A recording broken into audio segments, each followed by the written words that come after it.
tanan mga bossing. So share ko lang ari maging bakal ko ding fan sang naglikit pa ni. Bali 21 volts ni sa nga fan. Nakasaksak na siya sa diriyo sa mga battery sang mga power tools bala, mga grinder, man, sa parina. Since ang stock yan on off lang ni siya, may duwa siya ka speed, slow and then fast nga speed.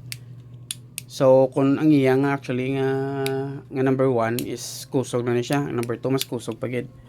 So ang idea nga kinahanglan kisa hindi umakinahanglan tudo-tudo gid nga hangin.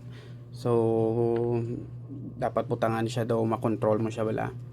Nagbakal ta fan controller sa Shopee, mabakal yung librato lang siya daw wala kalabot 100 ko. Aring iya nga kuan connection. So ano, positive negative buta mo lang di positive negative kagang iya ni nga wire, tatlo ka wire na siya, may yellow.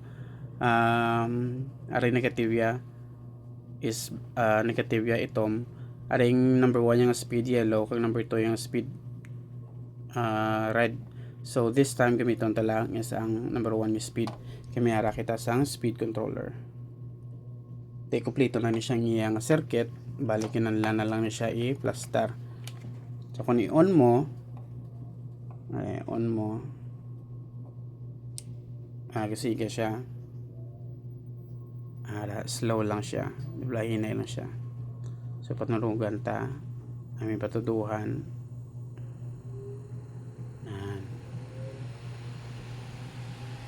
So todo siya tama, no? Nangin siya tama.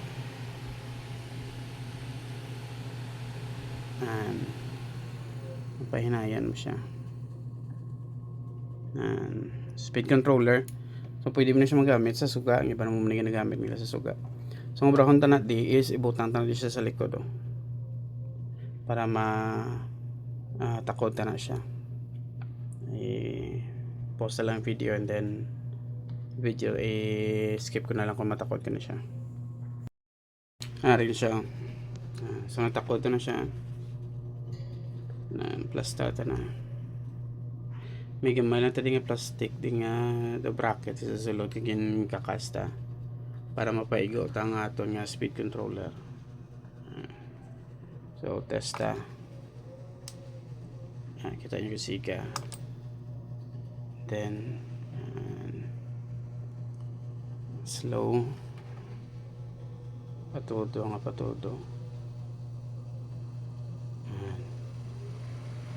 Baskog na, gahagong na siya.